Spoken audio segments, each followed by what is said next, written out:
మీ జీఐఈటీ ఇప్పుడు జీజేయుగా మారింది. 2000కు పైగా ప్లేస్మెంట్స్, ఐపీఎం, కేపీఎంజీ వంటి సంస్థలతో ఇంటిగ్రేటెడ్ కోర్సులు. యూపీఎస్సీ కోచింగ్, అడ్మిషన్లు ఓపెన్. టీమిండియాకి టీ20 జట్టుని తాజాగా ఎంపిక చేయడం జరిగింది. దీంట్లో శ్రేయస్ అయ్యర్ని కెప్టెన్గా చేసి కొంతమంది టీంని ఎంపిక చేయడం జరిగింది. అయితే ఇప్పుడు ఎంపిక పట్ల సోషల్ మీడియాలో రకరకాల చర్చలు కొనసాగుతున్నాయి. ముఖ్యంగా ఆర్సీబీ ఐపీఎల్లో టైటిల్ సాధించినటువంటి ఆర్సీబీ టీం నుంచి ఎవరూ లేకపోవడం అనేది చాలా మందిని ఆశ్చర్యానికి గురిచేస్తుంది. ముఖ్యంగా అద్భుతమైనటువంటి బ్యాటింగ్ తోటి, మరొక వైపు కెప్టెన్సీ తోటి తన అనుభవాన్నంతా కూడా ఒడిసిపట్టి ఆర్సీబీకి 2 సార్లు కప్పు గెలిపించినటువంటి రజత్ పటిదార్ అసలు ఈ యొక్క సెలక్షన్స్లో కనీసం తన పేరు కూడా రాకపోవడం అనేది ఇప్పుడు అభిమానులకి కంటబింపుగా మారింది. ఇప్పుడు వచ్చేటువంటి ఐర్లాండ్, ఇంగ్లాండ్ సిరీస్లతో పాటు ఆసియా క్రీడల కోసం ప్రకటించిన భారత టీ20 స్క్వాడ్లో రజత్ పటిదార్ పేరు ఎక్కడా కూడా కనిపించకపోవడం క్రికెట్ వర్గాలలో తీవ్ర వివాదానికి దారితీసింది. ఎందుకంటే ఇప్పటివరకు 192.69 స్ట్రైక్ రేట్తో గత ఐపీఎల్లో ఏకంగా 501 పరుగులు చేశాడు. ఇందులో 30 4లు, 42 6లు ఉన్నాయి.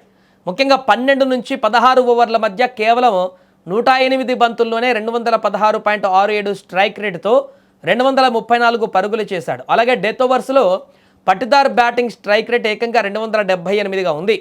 చివరి 4 ఓవర్లలో బౌలర్లను ఏ రేంజ్లో రజత్ ఉతికాడేశారో ఈ రికార్డు చూస్తే మనకు అర్థమైపోతుంది. సో తాజాగా భారత్ టీ20 స్క్వాడ్ని ప్రకటించిన తర్వాత BCCI chief selector Ajit Agarkar మాట్లాడుతూ రజత్ పటిదార్ని ఎందుకు జట్టులోకి తీసుకోలేదో చెప్పారు ఆయన. భారత్లో చాలామంది టాలెంటెడ్ ప్లేయర్స్ ఉన్నారు, డైరెక్ట్గా జట్టులోకి వచ్చే సత్తా ఉన్నవాళ్ళు ఎంతోమంది ఉన్నారు, కానీ మేము కేవలం 15 మందిని మాత్రమే ఎంపిక చేస్తాం. ప్రస్తుతం ఆడుతున్న ఆటగాళ్ళు కూడా బాగానే పర్ఫామ్ చేస్తున్నారు, మేము బెస్ట్ స్క్వాడ్ని సెలెక్ట్ చేస్తాం, కొందరికి ఛాన్స్ మిస్ కావడం సహజమే అని సర్ది చెప్పేటువంటి ప్రయత్నం చేశాడు అగర్కర్. శ్రేయస్ అయ్యర్ కెప్టెన్గా ఈ యొక్క టీంని సెలెక్ట్ చేశారు. దీంట్లో టీం మెంబర్స్ లిస్ట్ చూస్తే శ్రేయస్ అయ్యర్ కెప్టెన్, అభిషేక్ శర్మ, సంజు శాంసన్ వికెట్ కీపర్గా, ఈశాన్ కిషన్ వికెట్ కీపర్గా, శివన్ దుబే, తిలక్ వర్మ, నితీష్ కుమార్ రెడ్డి, అక్షర్ పటేల్, వాషింగ్టన్ సుందర్, వరుణ్ చక్రవర్తి, మొహమ్మద్ సిరాజ్, హర్షదీప్ సింగ్, ప్రిన్స్ యాదవ్, వైభవ్ సూర్యవంశీ, హర్షిత్ రాణా, రవి బిష్ణోయ్ ఈ యొక్క పేర్లను సెలెక్ట్ చేయడం జరిగింది. అయితే ఈ మధ్యకాలంలో అసలు ఏ మ్యాచ్లు ఆడనటువంటి హర్షిత్ రాణా పేరు కూడా ఉంది, కానీ ఐపీఎల్లో అద్భుతంగా ప్రదర్శన చేస్తున్నటువంటి రజత్ పటిదార్ ఇంకొంతమంది పేర్లు కూడా మిస్ అయ్యాయి అంటున్నారు. వారిని ఎందుకు క్యాలిక్యులేట్ చేయలేదు? నిజంగానే 15 మంది ఆడాల్సి ఉంటుంది, కానీ మన ఇండియాలో చాలామంది అంతకు మించిన పర్ఫార్మెన్స్ చేసేటువంటి ప్లేయర్లు ఉన్నారు. కానీ తాజా ప్రదర్శన చూస్తే, ఇప్పుడున్న రీసెంట్ ప్రదర్శన చూస్తే, బెస్ట్ టీం కనుక బెస్ట్ పర్ఫెక్ట్ వ్యక్తులను కనుక చూస్తే రజత్ పటిదార్ని ఎందుకు వదిలేశారనేటువంటి విషయం కూడా కీలకంగా మారింది. ఇక్కడ మిగతా వాళ్ళని కూడా ఐపీఎల్ని డిపెండ్ చేసుకొని తీసుకున్నప్పుడు మరి రజత్ పటిదార్ ఐపీఎల్ రికార్డ్స్ని బట్టి తీసుకోలేదని చెప్పడానికైతే రీజన్ లేదు ఖచ్చితంగా. ఎందుకంటే ఈ టీంలో చాలామందిని కూడా ఐపీఎల్ రికార్డ్స్ని బట్టే, అక్కడ ప్రదర్శన బట్టే తీసుకోవడం జరిగింది. ముఖ్యంగా జీటీ నుంచి చాలామంది ఇప్పుడు మెయిన్ టీంలోకి, ఇండియా టీంలోకి రావడం జరిగింది.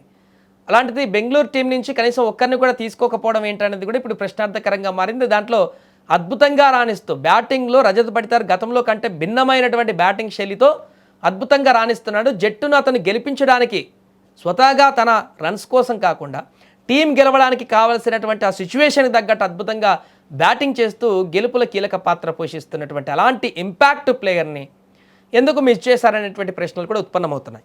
ఏదేమైనా కూడా రజత్ పటిదార్ పేరు లేకపోవడం అనేది కొంత ఆశ్చర్యానికి గురిచేస్తుంది. ఎందుకంటే బీభత్సమైనటువంటి ఫామ్లో ఉన్నటువంటి వ్యక్తి, సీనియారిటీ కూడా ఉన్నటువంటి వ్యక్తి, మంచి ఇప్పుడు బ్యాటింగ్ స్ట్రైక్ రేట్ కూడా కొనసాగిస్తున్నటువంటి వ్యక్తి, అలాంటి అనుభవజ్ఞుడైనటువంటి 2 సార్లు కప్పు గెలిపించినటువంటి జట్టుకి ఇంపార్టెంట్ ప్లేయర్ కాబట్టి తను ఉంటే ఈ యంగ్ ప్లేయర్లకి ఇంకా మరింత బూస్టింగ్గా మారదనేటువంటి విషయం కూడా స్పష్టంగా మారుతుంది. ఏదేమైనా కూడా ఈ యొక్క టీ20 ఇండియా టీం సెలక్షన్స్ పైన రకరకాల చర్చ అయితే కొనసాగుతుంది. శ్రేయస్ అయ్యర్ కెప్టెన్గా సూర్యకుమార్ని తీసేయడము, అదేవిధంగా మొత్తానికే టీం నుంచే తొలగించడము, అలాగే కెప్టెన్సీలో మిగతా వారికి ప్రాధాన్యత ఇవ్వకపోవడము, రకరకాల కామెంట్స్ కూడా వస్తున్న సందర్భంలో రజత్ పటిదార్ని ఎందుకు మిస్ చేశారనేటువంటి చర్చ అయితే కొనసాగుతుంది. మరి దీనికి సంబంధించి క్లారిటీ కూడా అజిత్ అగర్కర్ ఇచ్చారు కాబట్టి తర్వాతి రాబోయేటువంటి రోజుల్లోనైనా రజత్ పటిదార్కి అవకాశం దక్కుతుందా లేక ఇలానే కొనసాగుతుందా అనేది వేచి చూడాలి.